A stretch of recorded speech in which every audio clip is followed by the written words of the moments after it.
Voilà, bonjour à tous et à toutes, mes amis, j'oserais presque dire ma famille, comme le chante Jean-Jacques Goldman, ma famille, Bnei Adam. Et vous aimez Jean-Jacques Goldman, vous connaissez la chanson, hein? Tu es de ma famille, de mon ordre et de mon rang. Et donc, c'est une très belle chanson d'ailleurs. Et quoi qu'il en soit, donc on est aujourd'hui une grande famille. Et j'espère qu'un jour, cette famille sera à l'échelle de l'humanité tout entière. Le sujet qui a été choisi par vous, mes amis Bnei Adam, est les races, les peuples selon la vision du judaïsme. C'est un sujet, j'ai été un petit peu étonné quand j'ai lu le sujet, parce que c'est un sujet dont j'ai déjà tellement parlé. Mais d'un autre côté, c'est un sujet tellement important, tellement profond, tellement intéressant. Et peut-être qu'aujourd'hui, justement, il va prendre une dimension nouvelle grâce aux questions que vous allez demander. Alors, je vais essayer, comme je le dis toujours, ne croyez pas que j'explique tout, c'est absolument impossible, impensable, inconcevable. La Torah est la sagesse du maître du monde, dans la mesure où lui-même est infini, sa sagesse est infinie aussi. Et tout ce qu'on peut dire, même si on parlait pendant des centaines de millénaires, ça ne serait même pas l'ombre du commencement. Mais quoi qu'il en soit, à notre niveau infiniment petit, on va essayer de comprendre. Comme vous le savez, le monde naturel, c'est-à-dire la nature plutôt, est régi par le chiffre 7. Il y a 7 jours dans la création. Il y a aussi 7 points fondamentaux dans l'espace. Il y a d'abord l'endroit où je suis. Et puis après, devant moi, on va dire c'est le nord, derrière moi c'est le sud, à ma droite c'est l'est, à ma gauche c'est l'ouest, en haut le ciel et en dessous de mes pieds la terre. Encore une fois, 7 dimensions. Ce qui veut dire que le monde a été créé avec le chiffre 7, et le chiffre 7 correspond aux 7 dimensions de l'espace-temps, les 7 jours de la semaine et les 7 points fondamentaux qui définissent l'espace, comme je l'ai expliqué, là où je suis, les 4 points cardinaux autour de moi, le haut et le bas. D'où vient le chiffre 7? Comme on le sait, il vient des 7 sphirotes, des 7 attributs divins, on va le dire en français, des 7 qualités fondamentales, avec lesquelles, avec leurs énergies, si j'ose dire, chaque jour a été créé. Alors bon, je vais traduire en français comme je l'ai déjà fait des milliers de fois, et la traduction en française est horrible, même si je traduisais en anglais ou en chinois. Et bon, on n'a pas le choix. Le premier jour est par rapport à l'attribut, la qualité qu'on appelle le chesed, la qualité d'Abraham, la bonté. Traduction terriblement fausse, mais on n'a pas le choix. Le deuxième jour par rapport à Yitzhak, la gvura, la rigueur, la force. Le troisième jour par rapport à Yaakov, l'équilibre entre les contraires. Le quatrième jour par rapport à Moshe, Netzar, qui correspond à le tempérament victorieux, c'est-à-dire ne jamais baisser les bras, ne jamais renoncer, ne jamais baisser la tête. Tu es engagé dans un combat, tu vas jusqu'au bout et tu gagnes. La cinquième qualité, la qualité de Hod, qui correspond à Aaron, la reconnaissance, être un homme reconnaissant par rapport à son Créateur, reconnaissant par rapport à tous ceux qui nous font du bien. La sixième qualité qui correspond au 6e jour est par rapport à Yosef, le Yesod, la stabilité, toutes les épreuves incroyables que Yosef a traversées, il ne s'est jamais écroulé, il n'a jamais sombré dans le désespoir, dans la tristesse, malgré des épreuves inconcevables comme le fait d'être vendu par ses propres frères. Et enfin, la 7e qualité qui est la qualité de la royauté, de la malchoute, c'est-à-dire la qualité qui nous permettra de dévoiler le maître du monde dans ce monde et pas seulement le laisser dans le ciel.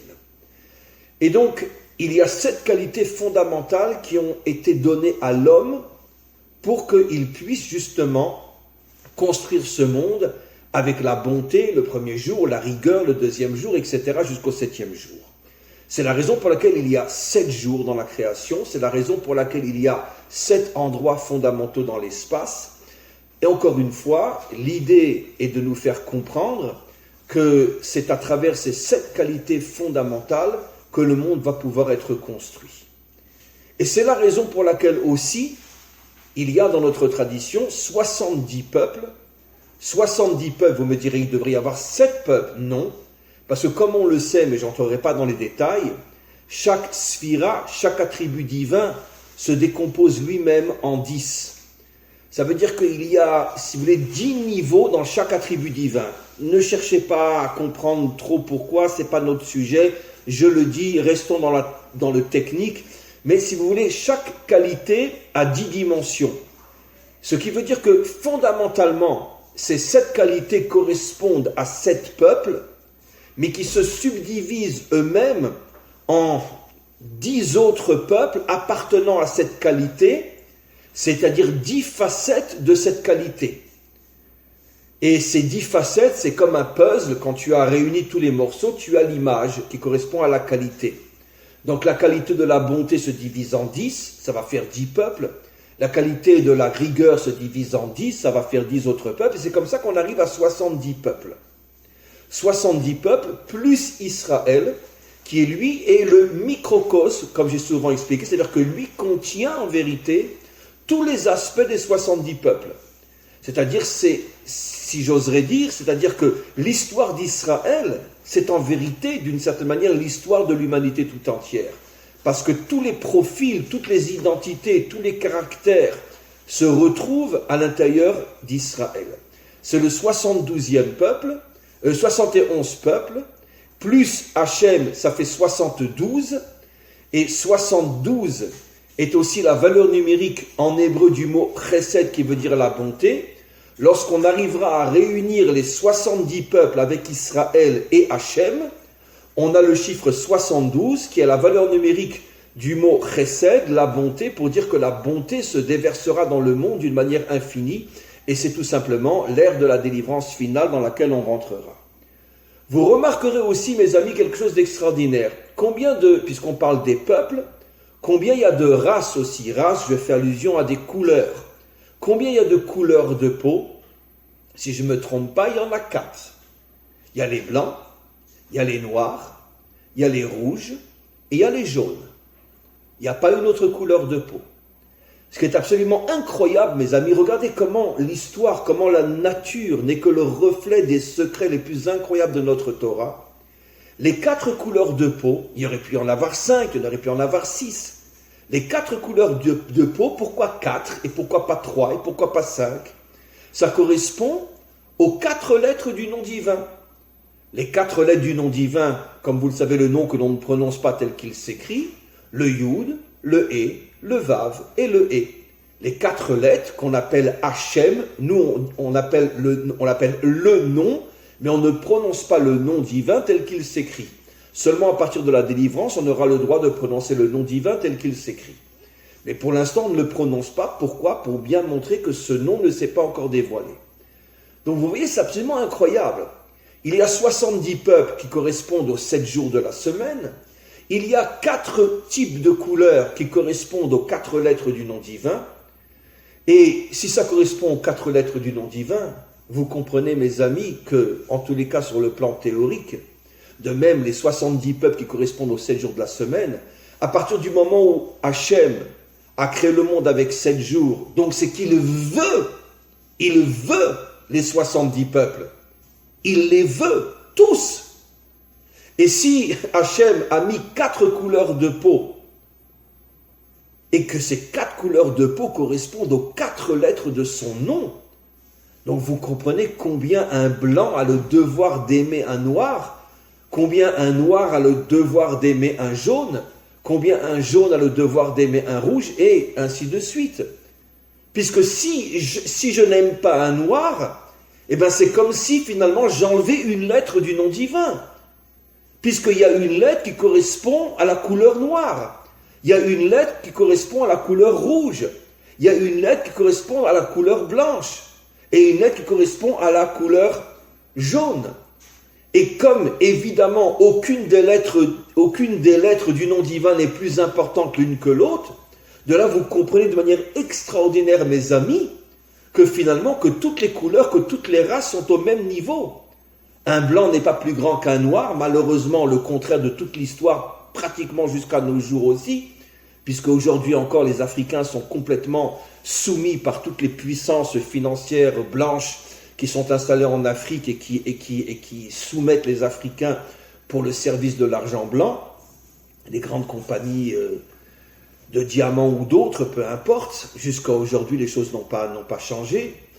Et donc un blanc qui se croit supérieur à un noir, ben c'est comme s'il crachait sur une des lettres du nom divin. Le contraire est vrai aussi. Un jaune qui se croit supérieur à un blanc ou un blanc qui se croit supérieur à un jaune, eh ben tout le problème du racisme, c'est finalement la plus grande expression du refus du dévoilement d'Hachem. Ça, je dis quelque chose d'absolument incroyable que vous n'avez encore jamais entendu, mais comprenez. D'ailleurs, je l'ai déjà dit des milliers de fois, quelle est la première épouse que Moshe a épousée en fuyant l'Égypte et qui est restée à ses côtés jusqu'à la fin de sa vie? Une Africaine, une noire. La première épouse qu'il a épousée, la première femme qui est devenue sa femme, était une noire. Ça veut dire que Moshe avait parfaitement compris que les 4 couleurs correspondent aux 4 lettres du nom divin et qu'il est hors de question de se sentir supérieur par rapport à la couleur de ma peau. Le jour où l'humanité arrivera à comprendre une chose pareille, mais ça sera plus que le début de la délivrance finale. L'unité entre les 70 peuples, l'unité entre les couleurs. Donc vous voyez que la vision, je dirais, thoraïque, authentique, est une vision qui voit véritablement l'humanité comme un grand tout, comme une grande famille, comme je disais récemment dans un autre cours, je ne sais plus si c'est en français ou en hébreu, je vous l'avais déjà dit aussi, quand Hachem dit pratiquement au tout début de son dévoilement à Abraham, il lui dit « Toutes les familles de la terre seront bénies par toi », les commentaires font remarquer qu'il n'est pas dit « Tous les peuples de la terre seront bénis par toi », mais toutes les familles de la terre, pour bien nous faire comprendre que l'humanité réparée, l'humanité construite, c'est comme une grande famille. Une famille, il y a des oncles, des tantes, des cousins germains, des cousins éloignés, des neveux, des nièces, mais c'est la même famille. Et un jour, l'humanité tout entière ne sera qu'une seule et unique famille, où il n'y aura plus de différence entre un blanc, entre un noir, entre un jaune, entre un rouge, entre tel peuple et tel autre peuple. Maintenant, le problème, mes amis, c'est qu'évidemment, on est à des années-lumière de tout ce que j'explique qui, malheureusement, aujourd'hui, n'est que très théorique. Mais tout a commencé, comment? Tout a commencé, en vérité, disent nos maîtres, avec la faute de Adam. La faute de Adam, évidemment, vous le savez, vous me suivez depuis longtemps, tout ce que dit la Torah, ce ne sont que des codes et des métaphores, qu'à Dieu ne plaise de prendre les choses à la lettre. Mais en tous les cas, au niveau du décodage, l'arbre du bien et du mal, c'est-à-dire l'arbre dans lequel sont mélangés le bien et le mal. Il y a du bien dans le mal, il y a le mal dans le bien, et c'est la raison pour laquelle Hachem dit à Adam, ne mange pas de cet arbre-là, parce que sinon tu vas faire rentrer le monde, tous ceux qui vont sortir de toi, les 71 peuples, 70 peuples adamiques et Israël, les 71 peuples qui vont sortir de toi et de ton épouse vont être dans la confusion totale, parce que tout va être mélangé. Et malheureusement, il a fauté. À ce moment-là a commencé l'histoire de la confusion. On ne sait plus qui on est, on ne sait plus d'où on vient. Et tout de suite après la faute de Adam, qu'est-ce qui se passe? La lutte entre Caïn et Avel. Caïn tue Avel. En vérité, ces deux personnages représentent l'ensemble de l'humanité. Caïn représente plus le monde matériel et matérialiste, on pourrait dire aujourd'hui l'Occident. Avel représente plus le monde spirituel dans toutes ses formes. Et c'est exactement le cas aujourd'hui dans notre monde. Il y a des nations plus matérialistes ou presque que matérialistes. Il y a des civilisations plus spirituelles, dans le bien comme dans le mal, peu importe. Mais en tous les cas, la Torah veut nous faire comprendre dans cette métaphore qu'il y avait en vérité une humanité qui devait se construire dans l'amour et l'unité entre les deux frères, le matériel et le spirituel comme l'âme et le corps, et finalement, le monde matériel a assassiné le monde spirituel.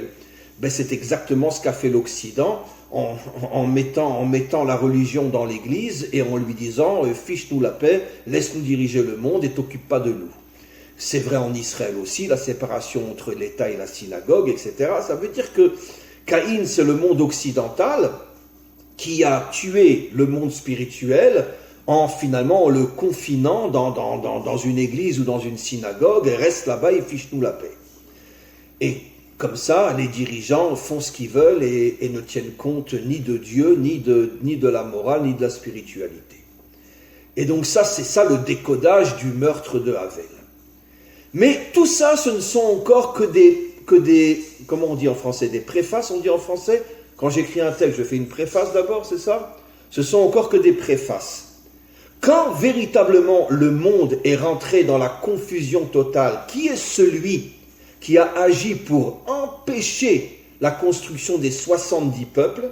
C'est Nimrod, la tour de Babel. Vous savez qu'en hébreu, Babel vient du mot bilboul, qui veut dire confusion. Qu'est-ce qu'il a fait? Il a construit cette grande tour. Bon, tout ça, c'est des métaphores encore une fois. Peut-être qu'il y avait, oui, une tour, mais ce n'est pas le sujet. Il a construit cette grande tour. Il a amené pratiquement tous les peuples qui existaient à cette époque-là et il les a mélangés. Il a été Mebalbel Otam, Bavel. Il a créé la confusion. Il a pris des Égyptiens, il les a mis avec des Irakiens. Il a pris des peu importe. Bon, c'était surtout des peuples du Proche-Orient à cette époque-là, mais il a tout mélangé. Et quand finalement Hachem est intervenu et il a détruit la tour et il les a chassés, à ce moment-là, la Torah nous fait comprendre que sont nés des peuples, mais qui étaient des peuples mélangés. Ce qui veut dire que nos maîtres nous expliquent que l'histoire humaine a véritablement commencé avec la tour de Babel, mais c'est une histoire mélangée. Ça veut dire qu'il n'y a aucun peuple qui a son identité véritable. Aujourd'hui, c'est plus vrai que jamais. Aujourd'hui, on ne sait plus ce qu'est un Français, on ne sait plus ce qu'est un Belge, on ne sait plus ce qu'est un Allemand, avec 1 million de Syriens et des millions de Turcs en Allemagne, et des centaines de milliers de Russes, etc., et des gens qui viennent de partout. Trouvez-moi un Allemand qui peut dire, voilà, je suis le descendant de 10 ou 20 ou 30 générations. C'est pratiquement introuvable dans aucun pays aujourd'hui. Bien sûr qu'il en reste. Il reste de vrais Français et de vrais citoyens dans chaque pays. Mais ils vont disparaître. Parce que de toute façon, il y a un tel tsunami de confusion et de mélange d'identité que c'est évident que dans 10 ans, dans 20 ans, il n'y aura plus personne qui sait s'il est véritablement français ou non. Et donc, mais ça a commencé avec la tour de Babel. Maintenant, la question se pose, pourquoi Nimrod a voulu justement mélanger les peuples? Parce que Nimrod sait, et là écoutez bien ce que je veux dire, que l'unité entre les peuples, l'unité entre les races, dépend justement du fait que chacun ait sa véritable identité. C'est-à-dire qu'en vérité, que toutes les discordes, toutes les guerres, toutes les disputes entre les nations sont la conséquence directe de la perte d'identité. Je ne sais pas qui je suis. Je vais donner un exemple peut-être compliqué parce que je pense que je devrais en parler beaucoup plus longtemps que je vais le faire. Mais prenons l'exemple dans le couple. Vous savez très bien que le couple est le modèle de l'histoire de l'humanité tout entière. Aujourd'hui, pourquoi on ne se marie plus? Ou pourquoi on divorce avant même de s'être marié? Pourquoi aujourd'hui il y a 90% de mariages, de divorces sur 100 mariages, 90 divorceront et peut-être plus encore. Je ne parle pas de notre génération, parce que nous on fait encore partie de la préhistoire, mais je parle des nouvelles générations. Nos enfants, nos petits-enfants, plus personne ne se marie, et s'ils se marient, ils divorcent plus vite qu'ils se sont mariés. Pourquoi ? Mais parce qu'il y a une confusion totale qui amène à des disputes terribles dans le couple, parce qu'un homme ne sait plus ce qu'est un homme, une femme ne sait plus ce qu'est une femme, un homme ne sait pas où est sa place, une femme ne sait pas où est sa place. Et cette perte d'identité crée des tensions et crée des bagarres énormes. Parce que quand je sais qui je suis, quand tu sais qui tu es, quand tu sais quand c'est à moi de parler et de m'affirmer, quand je sais quand c'est à toi de parler et de t'affirmer, quand je te laisse ta place, quand tu me laisses ma place, il n'y a pas de conflit. Parce qu'il y a un tel respect. Je sais quand c'est à toi de prendre le volant, je sais quand c'est à toi de prendre le volant. Je sais dans quel domaine c'est à toi de décider, je sais dans quel domaine c'est à toi de décider. Il n'y a pas dans un couple, il n'y a que l'homme qui décide, ou aujourd'hui dans les nouvelles générations, il n'y a que la femme qui décide. Non, Il y a des situations où c'est l'homme qui décide, il y a des situations où c'est la femme qui décide, et chacun doit se plier devant l'autre selon le contexte. Et quand chacun connaît son identité, automatiquement il est en paix avec l'autre. Parce que je sais que dans ce domaine, c'est pas à moi d'ouvrir ma bouche, c'est à toi d'ouvrir la bouche.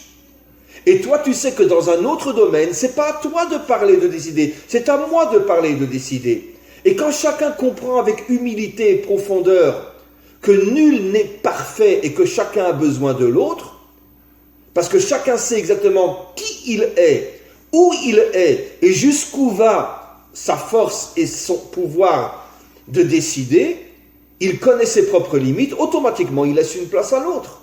Mais quand tout est mélangé, quand je ne sais pas ce que c'est un homme et je ne sais plus ce que c'est une femme, quand la femme se prend pour un homme et l'homme se prend pour une femme, ou ils se prennent pour je ne sais qui ou je ne sais quoi, comment voulez-vous qu'il y ait une entente ? Puisque je ne sais pas quand je dois te laisser parler, tu ne sais pas quand tu dois me laisser parler, et automatiquement. Le schéma que je donne, c'est exactement ce que Nimrod a fait au niveau des peuples.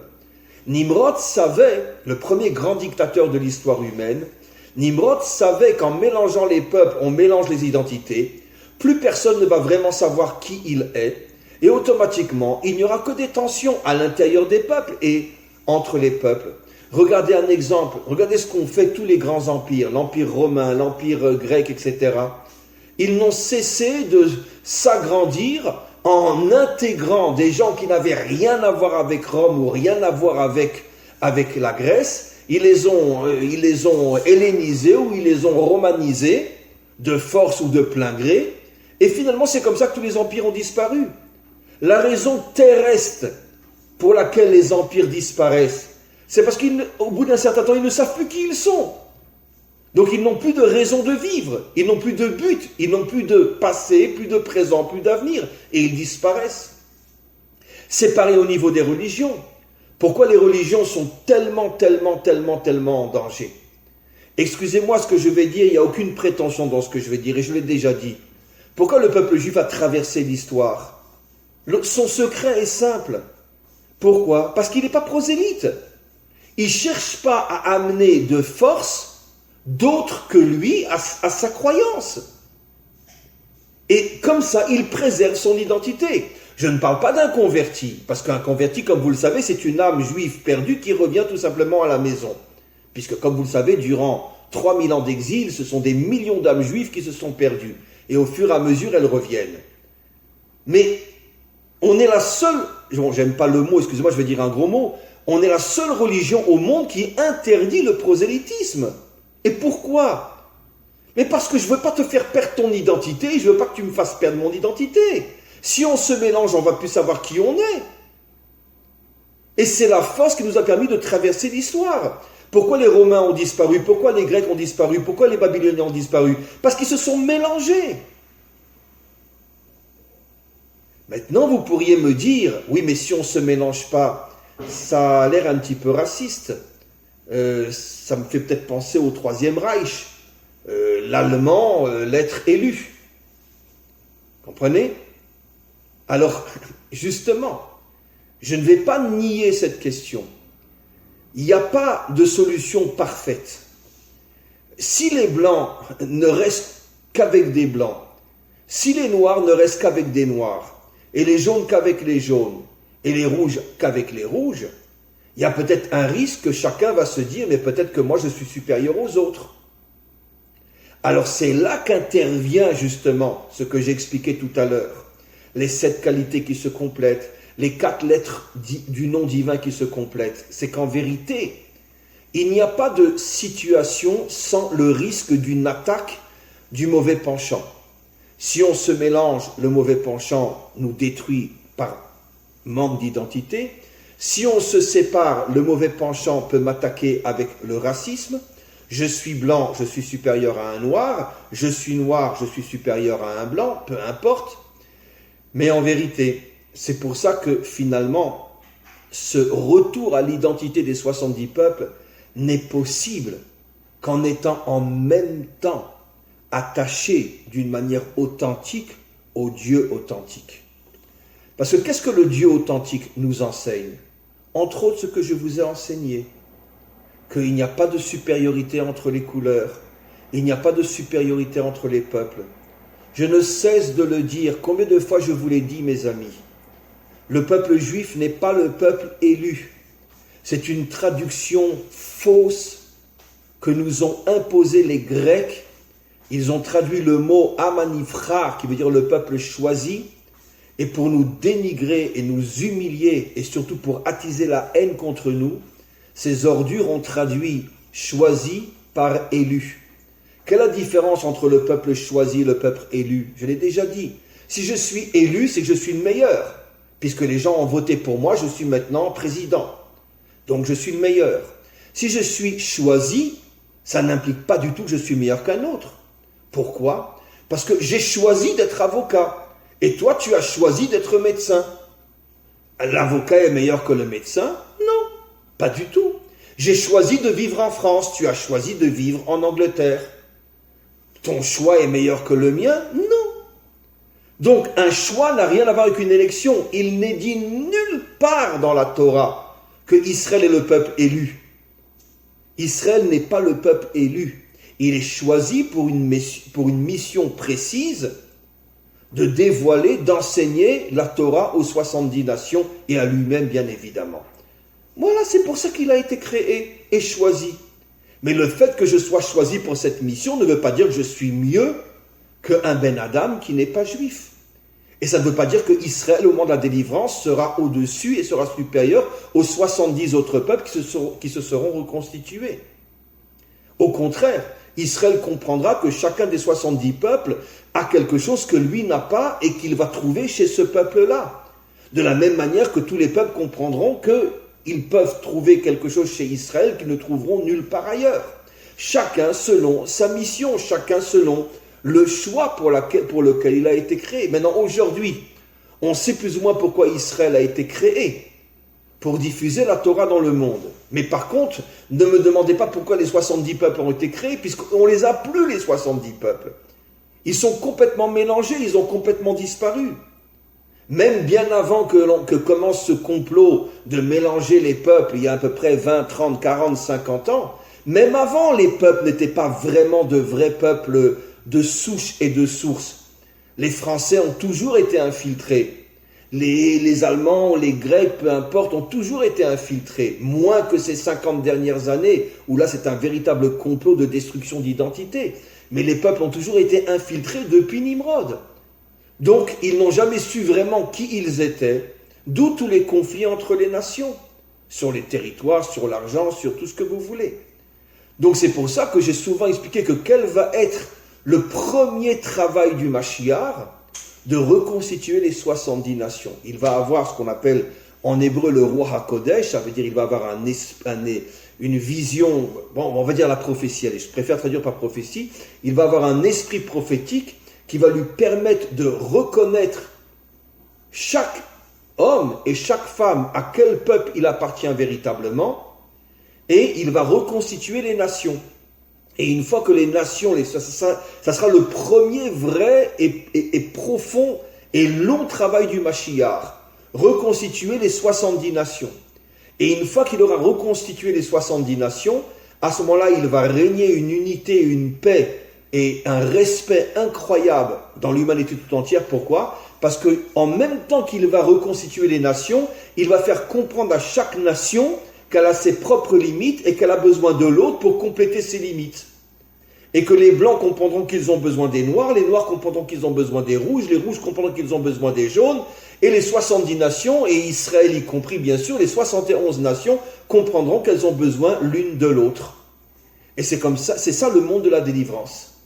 Et c'est pour ça, encore une fois, je me répète, que tous les dictateurs, même démocrates, aujourd'hui plus que jamais, font tout depuis Nimrod pour empêcher la reconstitution de l'identité nationale afin justement d'empêcher l'unité du monde et la délivrance finale. Alors maintenant, pour terminer, à notre niveau, qu'est-ce que cela veut dire, mes amis? Cela veut dire que, d'abord, je pense que vraiment on doit travailler très très très profondément sur notre acceptation de l'autre, avec toutes ces différences. Je sais que je l'ai déjà dit des dizaines de fois, mais vous ne pouvez pas savoir à quel point c'est important. Quand on vit uniquement avec des gens comme soi, on vit dans un cimetière et on s'est enfermé dans sa propre tombe. On doit aller au-devant de gens qui sont différents de nous. On doit essayer justement d'avoir des contacts avec des gens qui sont différents de nous, parce que même si à notre niveau, ce n'est pas ça ce qui va changer le monde, mais malgré tout, c'est une action qui dégage des énergies positives, et si encore un autre le fait, encore un autre le fait, encore un autre le fait, ça amène petit à petit à cette révolution qui amènera la délivrance. Mais c'est tout simplement ce qui se passe entre vous et moi. Vous êtes tous des Bnei Adam. Moi, je suis juif. Je vis en Israël. Vous vivez en France. Vous êtes d'origine et de tendance religieuse différentes de la mienne. Et pourtant, on est de grands amis. On se ressent, et moi je le ressens, en tous les cas, j'espère que c'est partagé. On se ressent presque comme si on était de la même famille. Mais comment c'est possible ? Comment je peux me sentir de la même famille qu'un catholique ou qu'un évangéliste ou qu'un protestant ou tout simplement d'un non-juif ? Comment c'est possible ? Je l'ai déjà expliqué des milliers de fois, parce que moi je me fiche royalement de l'idéologie et je me fiche des religions. Moi ce que je cherche c'est l'être humain. Et si l'être humain est bon, qu'est-ce que je me fous qu'il soit catholique ou protestant ou musulman ? Je m'en fous. Moi ce que je cherche c'est l'homme. C'est-à-dire l'authenticité. Et après on verra, quand le Mashiach viendra, il arrangera les choses. Est-ce que les religions resteront telles qu'elles sont aujourd'hui ? C'est sûr que beaucoup de choses changeront. On ne peut pas imaginer qu'à l'époque du Mashiach, on pourra rentrer dans une église et se prosterner devant une statue de Marie. C'est évident que non. Excusez-moi, je ne veux vexer personne, mais je pense que si vous me suivez, vous comprenez très bien que c'est inconcevable de prier devant une statue de pierre. Donc c'est sûr que ça changera. Mais pas forcément tout va changer. Certaines notions qu'il y a dans chaque religion resteront, parce que ça correspond à la mentalité des peuples. C'est sûr qu'il y aurait une grande révolution, mais je peux vous le dire, même chez nous, il y aurait une grande révolution. Et j'en parle souvent ces derniers temps. Chez nous aussi, il y a aussi le culte durable, le culte du rabbi, etc., qui frise l'idolâtrie aussi, surtout ces dernières décennies. Chez nous aussi, il y aurait une grande révolution pour que chacun se remette véritablement en face du vrai maître du monde. Donc toutes les religions vont changer, y compris la nôtre, parce qu'on est tous tordus aujourd'hui. Et quand on sera tous remis en place, à ce moment-là, c'est sûr qu'il restera 70 peuples qui ne pratiqueront pas ce que les Juifs pratiquent et qui ne penseront pas forcément comme les Juifs pensent. Mais malgré tout, il y aura une unité, un amour, un respect incroyable entre nous. Donc c'est pour ça, mes amis, que je dis constamment que notre travail aujourd'hui, même à notre niveau d'un millimètre, c'est de s'ouvrir à des gens qui ne sont pas comme nous. Et vous l'avez déjà fait, en acceptant que je puisse vous enseigner la Torah. Et moi, en acceptant de vous enseigner la Torah, on a déjà fait des pas énormes, puisque finalement, encore une fois, comme je viens de le dire, on est au départ tellement différents les uns des autres. Et aujourd'hui, on se sent vraiment avec un respect énorme et comme une famille. Mais même entre vous, il faut aller dans la même direction. Essayez d'aller au-devant de gens qui sont très différents de vous. Et essayez d'établir un contact. Comme j'ai souvent dit, bon, ça reste entre nous, peu importe, mais ici, moi, en Israël, j'ai un contact, je dirais pas que c'est mon ami, mais disons que j'ai une très, très, très bonne relation avec un musulman pour lequel j'ai un respect énorme. Et un juif qui a un respect énorme pour un musulman en Israël, c'est pas évident, parce qu'il y a tout le conflit politique et tout le conflit, c'est pas évident du tout. Mais c'est un homme pour lequel j'ai un respect inimaginable, parce que je sais qu'il a une honnêteté, une profondeur, quelque chose qui m'épate. Et quand j'ai découvert ce musulman-là, un jour j'en parlais avec mon époux, j'ai dit, regarde, tu vois, c'est bien la preuve qu'il y a des gens extraordinaires partout. Pourtant, c'est un vrai musulman. Il croit dans le Coran et tout, mais c'est un homme extraordinaire. Et aujourd'hui, c'est un ami. Et pourtant, il sait que je suis juif, il sait que je suis pratiquant, etc. Mais quand on se voit, on se serre dans les bras. Pourquoi ? Parce que chacun d'entre nous cherche l'homme, et pas uniquement la foi et la croyance et l'idéologie. Et donc, évidemment, comme vous le savez, j'ai un élève depuis 15 ans qui est un pasteur évangélique Ça fait 15 ans qu'il vient toutes les semaines à mes cours. Un homme extraordinaire, un homme, mais j'ai rarement rencontré des gens aussi profonds, aussi authentiques, aussi vrais dans ma vie. Et pourtant, c'est un pasteur évangélique. Mais il a un amour pour la Torah. Ça fait 15 ans qu'il vient à mes cours. Il a un amour pour la Torah. Il a un amour pour le peuple juif. Mais quelque chose d'absolument incroyable. J'ai jamais vu ça. Et pourtant, il est pasteur ici à Jérusalem. Donc, pourquoi je donne ces deux exemples, celui d'un pasteur évangélique et celui d'un musulman? Pour bien que l'on comprenne que quand on est capable de se regarder sur le plan humain, et que malgré nos différences, évidemment qu'il y a des différences énormes entre le pasteur et moi, évidemment. Lui, il attend le retour de Jésus et il sait très bien que moi, j'attends le retour de qui que ce soit sauf de Jésus. Mais ça n'empêche pas que pourtant, on s'aime, on se respecte. Parce qu'il a été capable de voir l'être humain en moi, et moi j'ai été capable de voir l'être humain en lui. Et on a mis nos idéologies de côté. Et ça fait 15 ans qu'on est de grands amis qui viennent à mes cours. Je ne sais pas s'il en a manqué 2 ou 3 sur 15 ans de cours. Comprenez? Et donc, ce travail-là, c'est le travail que le maître du monde attend de nous dans notre génération. Ouvre-toi vers celui qui est différent. Essaye de découvrir ce qu'il y a de bon en lui. À notre niveau, c'est bien sûr uniquement sur le plan individuel. Mais viendra un jour où ce sera au niveau des nations, et c'est comme ça que le monde se reconstruira. Voilà mes amis, j'espère que j'ai été suffisamment clair, et maintenant, bien sûr, on passe aux questions. Si vous permettez, Rav, j'aurais deux petites questions à vous poser. Parlez un peu plus fort, cher ami. J'aurais deux petites questions à vous poser par rapport à ce cours très riche. Aujourd'hui, on détermine une nation en fonction de la terre sur laquelle elle vit. La France, l'Allemagne, etc. Or, si on prend la France du Moyen-Âge, il n'y avait pas de Français. Il y avait des duchés, il y avait les Bourbons, il y avait les Vendéens, il n'y avait pas de nation en soi.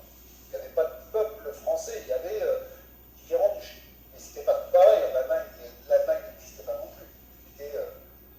Donc comment aujourd'hui peut-on définir les 70 nations? C'est-à-dire quelle est l'identité réelle de ces 70 nations?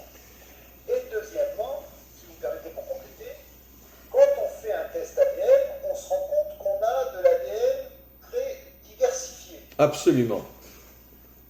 Donc, on ne peut pas dire qu'on est français. Aujourd'hui, le vrai français, s'il fait un test ADN, il va s'apercevoir qu'il a peut-être de l'ashkénaze, qu'il a peut-être 1% de nordique, de 2% du sud, etc. Donc, comment aujourd'hui définir et où se situent les 70 nations? Car il n'y a pas 70 pays, il y en a beaucoup plus que ça. Donc, qu'est-ce qu'une nation au sens propre du terme? Alors, vous posez une question magnifique, François, et j'ai hâte qu'on se revoie d'ailleurs un jour. Quand le Corolla sera derrière nous, qu'on puisse se revoir un jour. Et vous posez une question, mais c'est peut-être la question qu'il fallait poser après mon intervention. C'est pour ça que j'ai dit tout à l'heure que l'essence des nations est liée aux 7 qualités. Ce n'est pas la terre qui définit une nation. Je vais vous donner un exemple simple. Sur le plan politique laïque, un chrétien qui vit ici en Israël est israélien, un musulman qui vit en Israël, je ne parle pas des Palestiniens, mais je parle des musulmans qui vivent à l'intérieur du territoire israélien, sont israéliens à part entière. Parce que, d'après la pensée occidentale, et qui est pratiquement répandue dans le monde entier, c'est effectivement l'endroit où tu vis après un certain temps. En Angleterre, tu as d'abord la green card, et puis après, tu as l'identité, en Angleterre, en Amérique, etc. Voilà. En France, c'est plus rapide, etc. Ça dépend des pays. Mais quoi qu'il en soit, tu peux très bien être un chrétien israélien à part entière, je dis à part entière, pas plus que moi, et pas moins que moi surtout. Tu peux être un musulman israélien et bien sûr juif israélien. Tu peux même être un bouddhiste israélien et tu peux être évidemment, c'est malheureusement la majorité, un laïc israélien. Voilà. Donc pourquoi? Parce que tu vis en Israël et tu as obtenu la nationalité. Alors pareil en France et pareil dans tous les pays du monde. Alors la définition de l'identité nationale d'après la terre et d'après l'endroit où tu vis est l'une des plus grosses escroqueries jamais produites par l'histoire humaine. Jamais. Pourquoi ? Parce que ce n'est pas l'endroit où tu vis qui te donne ton identité, ni même si tu y vis pendant 10 ou 20 ans. L'identité se définit au niveau de ta nature profonde, au niveau de ton tempérament profond, qui appartient à l'une des 7 qualités fondamentales, et surtout, dans chacune de ces qualités, comme je l'ai expliqué, il y a 10 autres morceaux où tu te situes dans cette qualité par rapport à ces 10 morceaux qui se trouvent dans cette qualité, ce qui nous amène à 70 peuples. Maintenant, quand je parle de qualité, aussi, je ne l'ai pas expliqué, quand je dis par exemple la bonté, c'est pas seulement la bonté, non, la bonté c'est quelque chose d'immense qui contient des millions de facettes. C'est un tempérament, c'est une manière de penser, de parler, d'agir. Pareil pour la rigueur, et on a besoin des deux. Donc, ce n'est pas la bonté dans le sens, encore une fois, catholique du terme ou religieux du terme. Ce n'est pas de ça que je parle. Je parle d'un tempérament. Alors maintenant, le problème c'est que, effectivement, quand le Mashiach va venir, comment qu'il va reconstruire les nations ? Bon, il va être doté d'un esprit visionnaire qu'on ne peut même pas imaginer, et prophétique, et il va reconstituer et remettre ensemble les hommes et les femmes en comprenant quelle est la racine de leur caractère. Et il saura aussi trouver l'endroit qui leur correspond. D'accord ? Il y a une blague ici en Israël très connue, c'est que dommage que Moshe n'ait pas traversé la Méditerranée, qu'il ne nous ait pas amené en Suisse, c'est tellement beau la Suisse. Oui, les Jatons, c'est magnifique la Suisse. Il nous a amené dans un pays où il n'y a pratiquement pas d'eau, où la moitié du pays c'est du désert. Et bon, très bien, il n'y a pas de pétrole, il n'y a pas grand-chose, bref. Donc, à la rigueur, même si on reste au Proche-Orient, il aurait dû nous emmener au Koweït. Pourquoi ? Très bien. On serait milliardaire aujourd'hui. Bon, ok. Donc, ce que je veux dire par là, c'est qu'il faut savoir, mes amis, comme j'expliquais, qu'il y a 7 points fondamentaux dans l'espace et dans le temps. De la même manière, chaque caractère lui correspond à un endroit précis dans ce monde. Et dans la terre dans laquelle ce caractère se manifeste, chacun d'entre nous, dans telle ville, dans tel quartier. Ça paraît un peu fou ce que je dis, mais le Mashiach va être capable de replacer chaque homme et chaque femme d'abord dans le groupe qui lui correspond selon sa qualité fondamentale que peut-être lui-même ignore, après de le remettre dans le pays qui lui correspond par rapport à cette qualité, parce que chaque morceau de terre est lié énergétiquement à une qualité.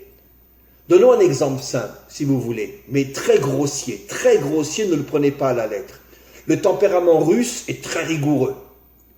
Le tempérament américain, au niveau de la vitrine, est très libéral, très ci, très ça, etc. Voilà. Ok. Ça correspond aussi aux endroits. Ça veut dire que le caractère russe rigoureux, dur, est lié aussi au climat, est lié aussi à la terre, qui produit des énergies qui créent un caractère plus dur qu'aux États-Unis ou que dans un autre pays. Le tempérament allemand véritable, aujourd'hui c'est difficile de trouver un véritable allemand puisqu'il y a tellement de Turcs et de Syriens aujourd'hui, ou de Russes, beaucoup de Russes et des pays nordiques. Mais un Allemand au départ, qui a un caractère très travailleur, très dur, très précis, ça correspond aussi à l'endroit dans lequel il vit, qui est en communion avec le caractère que le maître du monde veut qu'il se dévoile ici. Donc, je pense avoir répondu à votre question, François. La manière dont le Mashiach va reconstruire les peuples, c'est d'abord en regroupant les hommes et les femmes appartenant à une qualité d'origine qui correspond à la nature profonde et cachée de ces individus-là. Puis après, il sera capable de définir quelle est la partie de ce monde qui correspond à ces qualités-là. Et pour chaque individu, quel est l'endroit dans cette partie de ce monde où il doit vivre. Alors, ok, mais au niveau de l'âme, entre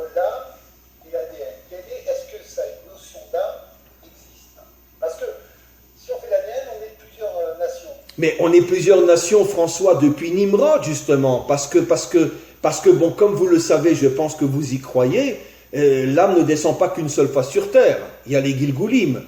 Et donc, vous avez déjà vécu peut-être 100 fois avant d'être à Rouen. Vous avez peut-être vécu en Italie, vous avez peut-être vécu en Espagne. Et donc, automatiquement, votre ADN est porteur de toutes ces traces-là. Et pourquoi vous avez vécu en Espagne et en Italie peut-être, si peut-être que vous êtes un vrai Français? Mais parce que depuis Nimrod, tout est mélangé. Et comme tout est mélangé, les âmes ne savent plus où elles vont, où elles sont. Et donc c'est pour ça que finalement, quand on regarde sur le plan purement naturel, c'est vrai, c'est très connu aujourd'hui, chacun qui fait un test ADN s'aperçoit qu'il a peut-être des origines hongroises, en même temps que des origines espagnoles. C'est fou ce qu'on découvre aujourd'hui. Mais parce que notre âme, elle est passée par des dizaines d'endroits. Des dizaines d'endroits. Je dis toujours un petit peu en plaisantant que quand je vais en Provence, je tremble. Pourquoi? Je suis sûr d'avoir vécu en Provence. Pourquoi? Je ne sais pas. Il y a quelque chose qui fait que je sens que j'ai vécu là-bas. Et ça rentre en moi. Je ne sais pas expliquer ce qui se passe. Quand je suis en Provence du côté de Marseille, pas Côte d'Azur, mais du côté de Marseille, je ressens en moi des vibrations. Je ne peux pas les expliquer. Et je suis sûr que j'ai dû vivre une fois ou deux ou plusieurs fois dans cet endroit-là. Ce qui fait que quand j'y retourne, j'ai tout mon être qui tremble. Et pourtant, la Suisse est d'une merveille inimaginable. J'ai le plaisir inouï des yeux, mais je ne ressens pas ce tremblement en moi comme je ressens quand je suis dans la région autour de Marseille. Ce qui veut dire que j'ai sans doute vécu dans cette région-là. Et je le ressens. Vous comprenez? Et donc on passe par des dizaines d'endroits. Donc je vais juste compléter la réponse à votre question. Aujourd'hui, le problème c'est que la dimension matérielle, chez chacun d'entre nous, y compris chez moi-même aussi, prend le dessus sur la dimension nishmatique. Mais quand le Mashiach va venir, dans chaque homme et chaque femme adamique, l'âme va se réveiller véritablement et elle va rechercher véritablement son identité, malgré toutes les différences qu'il y a au niveau de l'ADN par rapport à tous les endroits dans lesquels j'ai vécu. Et l'âme va reprendre le dessus, elle va s'imposer à l'être, et c'est à partir de l'âme qui va se dévoiler dans chaque individu que le Mashiach arrivera à remettre chacun à sa place. Comprenez? Parce que l'âme aujourd'hui est complètement voilée, elle est complètement enterrée à l'intérieur de notre corps, comme un mort. D'accord? On n'a que de légères vibrations de l'âme qui nous font croire en Dieu. Mais on ne vit pas au niveau de l'âme aujourd'hui, on vit au niveau de notre corps. Mais quand l'âme va reprendre le dessus, elle va rechercher sa véritable identité, et c'est ce qui permettra au Mashiach, en regardant l'âme de chacun, de savoir où il doit vivre, dans quel pays et avec quel groupe de personnes il doit vivre. Donc il y a 70 familles d'âmes. Oui, il y a 70 familles d'âmes, absolument. Il y a 70 familles d'âmes qui correspondent aux 7 qualités fondamentales qui chacune se subdivisent en 10. Et ça sera un monde merveilleux, le monde de la délivrance, parce que chacun comprendra qu'il ne représente qu'une facette des 71 facettes qui composent l'humanité. Et chacun aura un respect fou pour l'autre, parce que tu me complètes comme un homme comprend que s'il a réussi son couple, que sa femme le complète, et comme la femme comprend si elle a réussi son couple, que l'homme le complète, et que chacun a besoin de l'autre pour se sentir entier. Parce que sinon, je ne suis qu'une moitié d'être. Et j'ai besoin de toi pour me sentir entier. Et bien, c'est ce que les nations sentiront les unes avec les autres. Les Français auront besoin des Belges, et les Belges auront besoin des Français, et les Européens auront besoin des Chinois, les Chinois auront besoin des Américains, et etc. Chacun aura besoin de l'autre pour compléter ce qui lui manque. Vous imaginez un monde incroyable dans lequel on vivra. Est-ce que déjà, quand on se rencontre avec quelqu'un et qu'il y a une affinité qu'on n'explique pas, on pourrait expliquer cette relation nishmatique? Oui, absolument. Absolument. Comment se fait-il que, par exemple, on a plus de facilité à ressentir un tel comme un ami et l'autre, même si on veut le respecter, ça ne marche pas? Parce qu'on correspond à des caractères qui sont très différents les uns des autres. Et comme l'humanité n'est pas encore reconstruite et qu'on n'arrive pas encore à comprendre comment l'un complète l'autre, Alors on sent au contraire la tension. Comprenez? Et c'est encore une fois, je reviens toujours sur, c'est le même exemple dans un couple. Pourquoi on a choisi telle femme et pourquoi on a choisi tel homme? C'est pas l'intelligence, c'est pas la logique, c'est pas le pragmatisme. Je pense qu'à nos âges, on a tous compris que c'est pas ces idioties-là. C'est l'appel de l'âme, c'est l'appel de l'intériorité. Il y a quelque chose qui fait que c'est elle que je sens qui est ma moitié. C'est elle, je le ressens. Je ne sais pas l'expliquer. Elle n'est pas forcément plus intelligente qu'une autre, elle n'est pas forcément plus belle qu'une autre. Mais c'est elle ma moitié, c'est avec elle que je veux vivre. Et bien c'est exactement ça quand on rencontre quelqu'un et puis qu'on sent tout de suite une affinité. Ça veut dire qu'on fait sans doute partie du même monde au niveau de la qualité. Absolument. Absolument. Merci à ces réponses. Je vais laisser les autres poser des questions maintenant. Voilà, cher ami, y a-t-il d'autres questions? Madame Rocker. Moi j'ai une question. Oui, Steve. Oui, bonjour maître. Pour en revenir au test ADN, si on fait un test ADN et on découvre qu'on a une partie juive, est-ce que ça veut dire qu'on est forcément juif? Sur le plan de la loi, non. Mais sur le plan des origines, oui, ce qui peut amener à une conversion.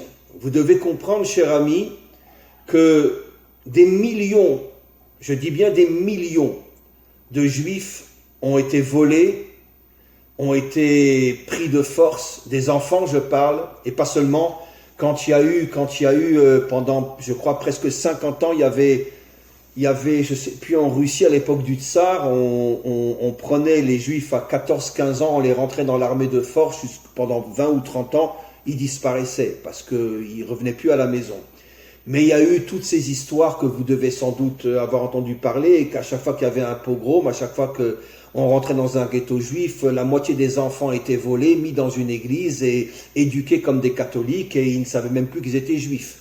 C'est ça le secret des conversions, c'est qu'en vérité, des millions de juifs, pendant des millénaires, ont été volés, ont été éduqués sans savoir qu'ils étaient juifs, par généralement ils prenaient des bébés, pour qu'il n'y ait pas qu'il y ait d'histoire plus tard. Récemment, il y a eu une histoire absolument incroyable. Il y a tout un monastère en Pologne, ça remonte à quelques années, tout un monastère de moines polonais qui ont découvert leur origine juive. Ils avaient tous été volés à l'occasion d'un pogrom ou je ne sais quoi, encore bien avant la guerre, et ils avaient été éduqués chez les catholiques, et puis ils ont grandi comme des prêtres catholiques, et ils ont découvert leur origine juive, ils sont tous arrivés en Israël. Ça remonte, une histoire très connue qui remonte à 5-6 ans. Tous, tout un monastère, et ils avaient des preuves concrètes comme quoi ils étaient juifs d'origine, ils n'ont même pas eu besoin de se convertir, on les a acceptés comme juifs dès le départ, alors que jusqu'à l'âge de 50-60 ans, ils vivaient comme des prêtres catholiques. Donc, il est fort probable, et je l'ai déjà entendu moi-même de la part de dizaines de non-juifs, qu'ils ont fait des tests ADN et ils ont trouvé qu'ils avaient des origines juives. Je leur ai dit, mais c'est tout à fait normal. Peut-être qu'il y a 200 ans, 300 ans, un enfant a été volé à ses parents, il a grandi dans une église, et puis bon, il n'est pas forcément devenu un prêtre, il s'est marié, il a vécu comme un catholique, et les enfants, et les enfants, et les enfants, et puis tout d'un coup, 3, 5, 10 générations après, on fait un test, et on s'aperçoit qu'on a des origines juives. Maintenant, je précise. Ça ne suffit pas pour être un juif à part entière. Pourquoi? Parce que pour être un juif à part entière, il faut ou vraiment faire une conversion, ou bien être né d'une mère juive, au niveau de la loi. Donc même si tu as des origines juives, si tu ne passes pas par le biais réel de la conversion, ou bien, bon, ça c'est le cas différent si tu es né d'une mère juive, mais si tu es un non-juif au départ, et que tu as des preuves formelles, et ça n'a rien d'étonnant, c'est tout à fait normal, comme quoi tu as du sang juif dans ton ADN, comme le découvrent des milliers de non-juifs aujourd'hui, tout simplement parce qu'ils sont les descendants d'enfants volés, ou peut-être même de juifs qui d'eux-mêmes se sont convertis. C'est vrai, il y a eu des tas de juifs qui se sont convertis. Torquemada, cette ordure qui a glissé dans les oreilles d'Isabelle qu'il fallait faire l'inquisition, c'était un juif converti, Torquemada. C'est lui qui a dit à Isabelle de faire l'inquisition. Donc il peut y avoir même des juifs qui se convertissent et qui après se retournent contre leur peuple. Mais 10 générations après va sortir entre parenthèses un non-juif qui va découvrir qu'il a du sang juif, enfin de l'ADN juif. Donc ça peut peut-être après le motiver à se convertir, c'est possible. Mais en tous les cas, il faut malgré tout passer par le biais d'une conversion réelle. Voilà. D'accord, merci. Madame Rocker. Connaît-on à quelle lettre correspond chaque race? Il y a 4 races, 4 lettres. C'est une excellente question. Et j'ai hésité à le dire parce que je me suis dit, ça nous rentre dans un sujet... c'est marrant, je ressentais que cette question allait venir de vous. Alors figurez-vous que les 4 lettres du nom divin correspondent. Le Yud à la Chochma, la sagesse. Bon, traduction française catastrophique, mais c'est pas grave.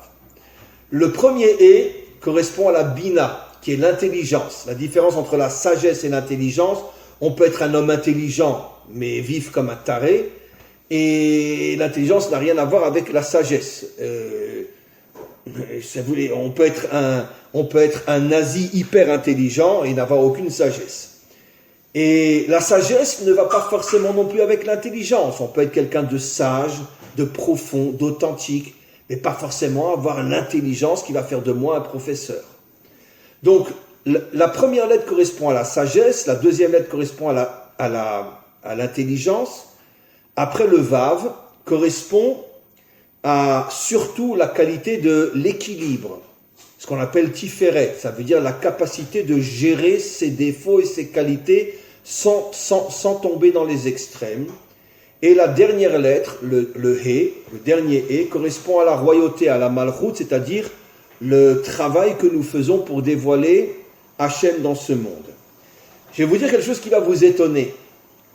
Vous savez pourquoi Moshe est parti épouser une Africaine, noire? Parce que Moshe savait que le noir est la couleur de la royauté, la couleur de la Malchut. Et je vais dire quelque chose de bouleversant.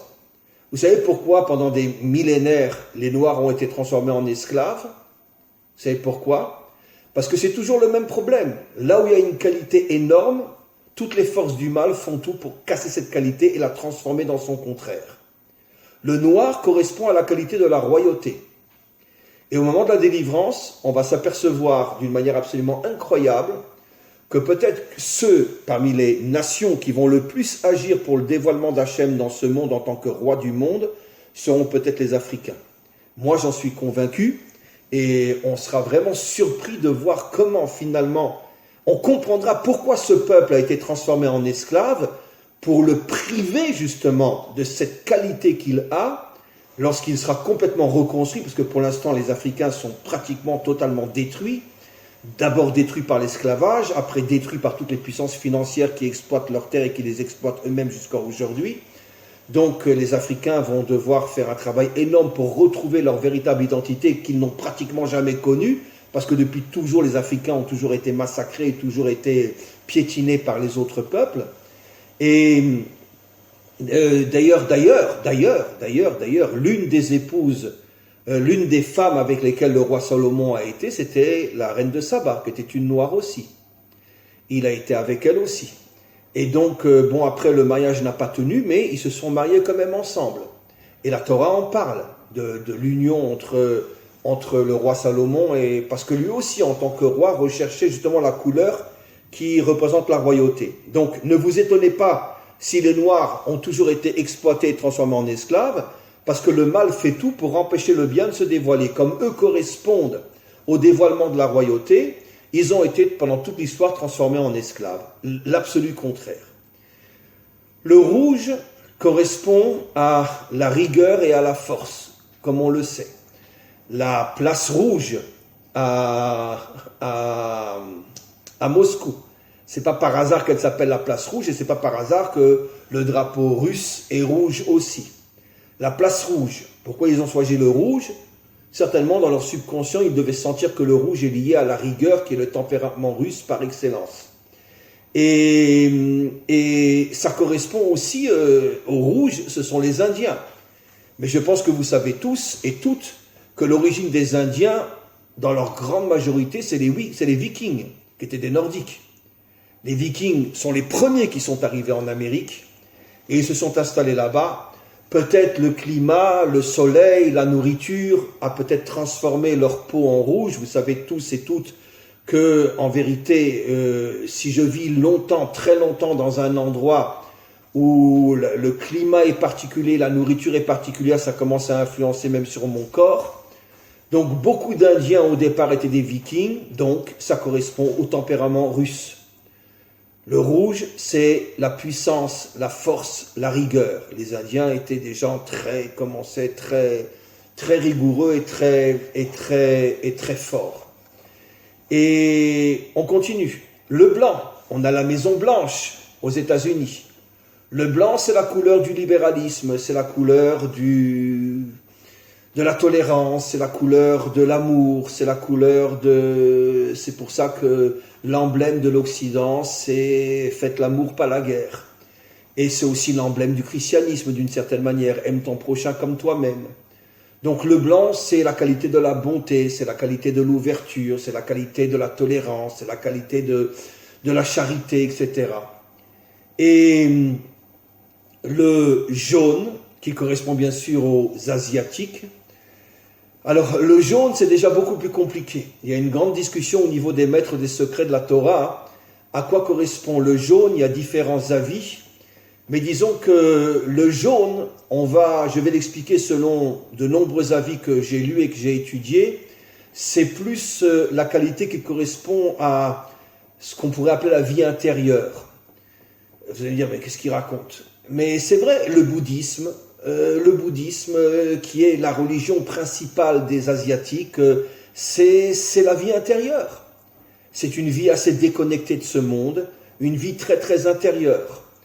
Et c'est vrai que les Asiatiques ont une recherche très intérieure des choses. Aujourd'hui, dans le monde occidental mélangé, c'est très différent, mais malgré tout, il y a quelque chose de vrai là-dedans. Et d'ailleurs, les arts martiaux, c'est pas je cogne. Tout le monde sait que la racine de l'art martial, c'est la maîtrise de soi, la connaissance de soi, le yoga, etc., etc. Donc on voit que le jaune correspond plus à une nature, on pourrait dire, où l'homme vit à l'intérieur de lui-même. Et donc on a plus ou moins le modèle des 4 couleurs. On a le jaune. D'ailleurs, vous remarquerez, les Chinois, par exemple, n'ont jamais conquis personne. La plus grande civilisation jaune, ils ne sont jamais sortis de Chine pour aller attaquer qui que ce soit. C'est fou. Ils sont des milliards. J'espère qu'ils ne le feront pas. Mais en tout cas, ils ne l'ont jamais fait. Alors que tous les peuples occidentaux ont passé leur temps à aller chez l'autre pour lui piquer ses terres. Les Chinois n'ont jamais conquis personne. Les Japonais, oui. Mais même eux l'ont très peu fait. Ils se sont un petit peu installés en Chine, un petit peu en Corée, mais finalement, ils sont vite revenus chez eux.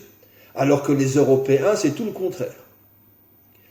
Alors, donc, on voit que le jaune, c'est une couleur où je vis chez moi. Je vis à l'intérieur de moi.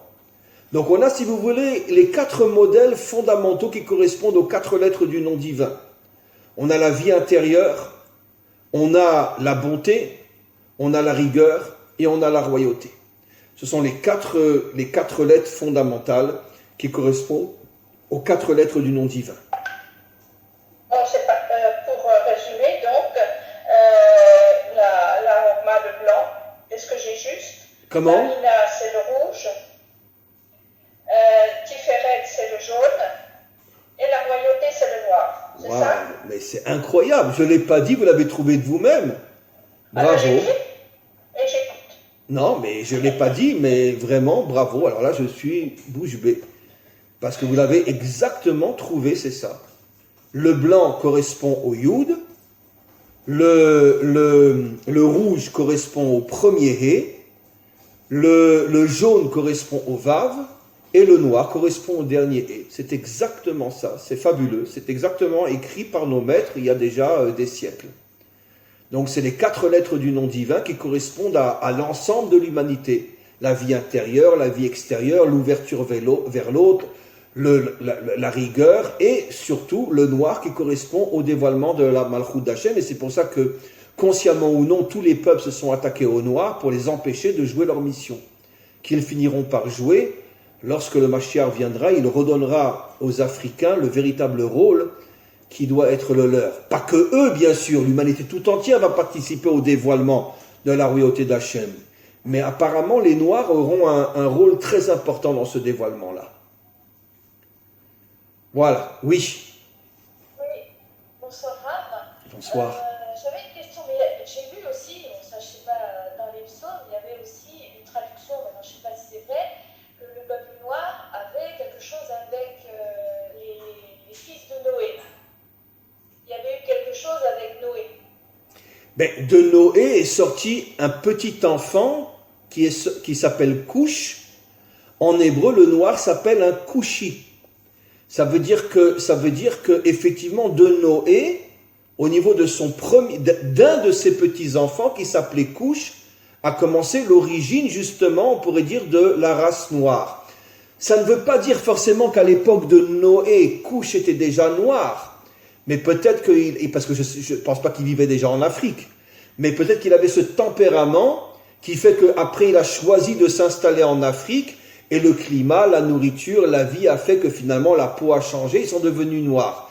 Et on pourrait poser une autre question. De quelle couleur était Adam? Alors, il était blanc, il était jaune, il était noir, il était quoi? Alors, c'est une question en vérité à laquelle je ne peux pas répondre. C'est très difficile. Parce qu'en vérité, on sait tous, aujourd'hui, d'après la science et la médecine, que la couleur dépend énormément de la nourriture, du style de vie et surtout du climat et de l'endroit dans le monde dans lequel tu te trouves. Et donnons un exemple simple, les Juifs eux-mêmes. Les Juifs qui ont vécu en Russie ont une tête de Russe. Les Juifs qui ont vécu au Maroc ont une tête de Marocain. Pourtant, à l'origine, les Juifs n'avaient ni une tête de Russe ni une tête de Marocain. On ne sait pas quelle tête ils avaient quand ils étaient en Israël, mais en tout cas, ni Russe ni Marocain. Donc vous voyez bien que le pays influence même le physique. Donc, je pense qu'au départ, Adam, quelle que soit sa couleur, devait sans doute contenir ces 4 caractères fondamentaux. Et lorsque les enfants sont nés, le caractère les a poussés à s'installer dans les régions du monde qui correspondaient finalement à ce qu'ils allaient devenir au niveau de leur couleur.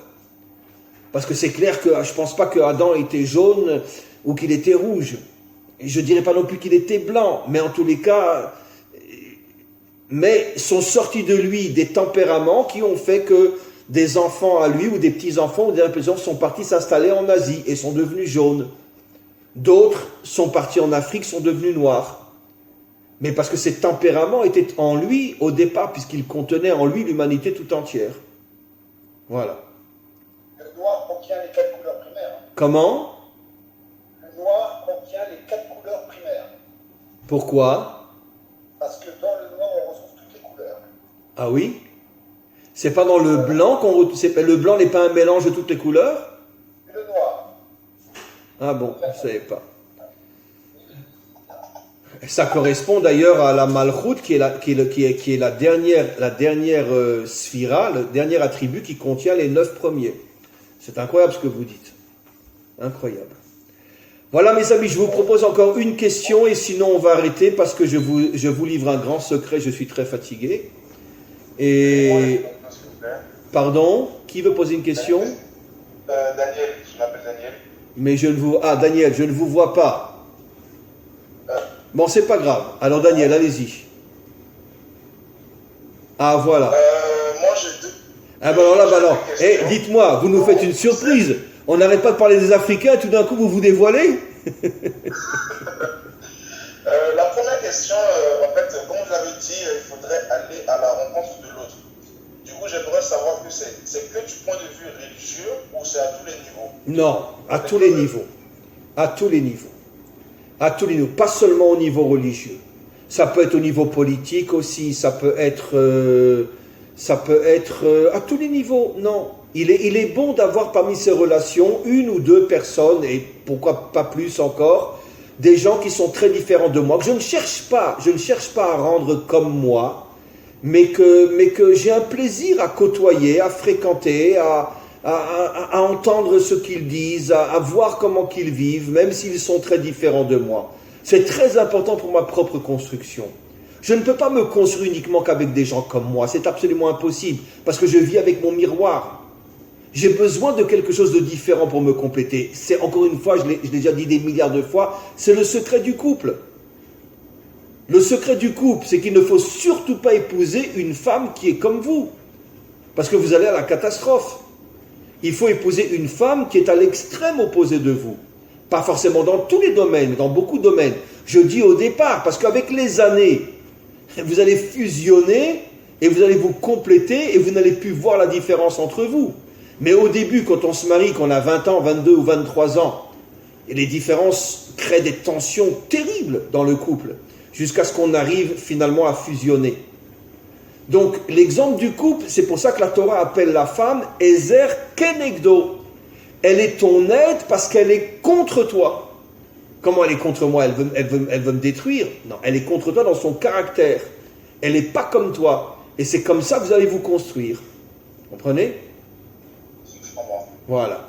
Et donc, si vous avez la possibilité de côtoyer des gens et d'arriver à créer un certain lien, même léger, mais avec des gens qui ne sont pas comme vous, c'est très important. Parce que ça va vous grandir et vous construire. D'accord, c'est compris. Et la deuxième question, c'est tout simplement, quelle est la finalité justement d'avoir plusieurs Gilgoulim? Les Gilgoulim, c'est parce que chaque âme, cher ami, a une mission. Et malheureusement, si on arrivait en une vie à réaliser ce pourquoi Hachem nous a créés, alors on ne reviendrait qu'une fois. Mais le problème, c'est qu'il n'y a pas un homme qui arrive en une fois à réaliser sa mission. Aussi un autre aspect à la réponse, c'est parce que le maître du monde veut qu'une âme traverse de très nombreuses générations, c'est-à-dire de très nombreuses situations, tempéraments, de manière à ce que cette âme-là, finalement, arrive à acquérir, si vous voulez, des tas d'expériences différentes, parce que les expériences que votre âme a peut-être vécues au Moyen-Âge n'est pas celle qu'elle vit aujourd'hui. Vous comprenez? Et donc, toutes ces expériences construisent la personne parce qu'elle emmagasine une richesse absolument incroyable. J'ai été à tel endroit, j'ai vécu à telle époque. Et donc, il y a la raison de la mission elle-même qui ne peut pas se faire en une seule vie. Et aussi la raison parce que si j'avais vécu qu'au Moyen-Âge, ben je suis du Moyen-Âge. Mais si j'ai vécu la préhistoire, si j'ai vécu le Moyen-Âge, si j'ai vécu la Renaissance, j'ai vécu le monde occidental, j'ai vécu dans tel pays, dans tel pays, dans tel pays. Je vous signale aussi que je peux avoir été blanc, je peux avoir été noir, je peux avoir été rouge, je peux avoir été jaune. Une âme peut se révéler dans différents corps. Vous comprenez ça aussi? Ça veut dire que si mon âme a vécu de nombreuses époques, dans de nombreux endroits et dans différentes races, ça lui donne une richesse incroyable en elle et ça va l'aider à pouvoir accepter l'humanité tout entière. Parce que si un homme a vécu en Afrique, il a été noir, après il a vécu en Norvège, il était blanc, et à des époques différentes, dans son ADN, il ressent un lien avec le blanc, avec le noir, avec le jaune, avec le rouge, et finalement il a un amour pour l'humanité tout entière. Donc c'est aussi un des aspects extraordinaires, les Gilgoulim, parce qu'ils vont me permettre de vivre avec des gens différents, et après d'avoir tout en moi, et que c'est comme ça que je vais arriver à aimer l'humanité tout entière. Parce que je le porte en moi. Vous comprenez? Donc c'est un cadeau du ciel, le Gilgoul, en vérité. De ne pas toujours rester le même. Vous comprenez? Voilà. Merci beaucoup. Voilà mes amis, écoutez, une fois de plus, comme je le dis toujours, ce genre de rendez-vous, d'abord je voulais remercier monsieur et madame Rocker, François Muller et son épouse pour l'organisation de ce Zoom. Et sachez vraiment que ce Zoom m'apporte à moi, et j'espère à vous aussi, vraiment quelque chose de très fort, de très grand. Ça me renforce. En m'écoutant, je m'enseigne aussi à moi aussi, croyez pas, d'accord? Et donc, vraiment, je souhaite que ce Zoom soit relativement régulier, minimum une fois par mois. Minimum, j'y tiens, parce que vraiment, c'est d'une richesse absolument incroyable. Merci à vous tous, Et on va reprendre la chanson de Goldman. Tu es de ma famille, de mon ordre et de mon rang. Et donc on est de la même famille, on s'aime, on se respecte, on se comprend. Et on se retrouve très très très bientôt pour un prochain Zoom. Merci à vous tous et je vous souhaite tout le meilleur et une très très très bonne année qui commence samedi et dimanche. Une très très bonne année, vous êtes autant concernés que nous les Juifs, puisque c'est le nouvel an, c'est la création de Adam, et Adam contenait toute l'humanité, tous les Adamiques, donc le nouvel an vous concerne autant que nous. Passez un très très bon nouvel an, ce Shabbat et dimanche. Et Be'ezrat Hashem, on se retrouve le plus tôt possible pour un nouveau Zoom entre nous. Je vous adresse vraiment toute mon amitié profonde, toutes mes bénédictions, et à très très très bientôt.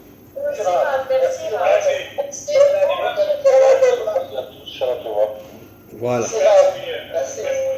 Merci. Merci Madame Miller, merci M. Dinovic et merci Fanny Roquet. Merci. À bientôt. Tous nos voeux à Madame Dinovic aussi. J'y manque pas, je lui transmets. Tu as de grands bonjours aussi. Voilà. À bientôt mes amis. Au revoir. Bonne année. Bonne année, au revoir.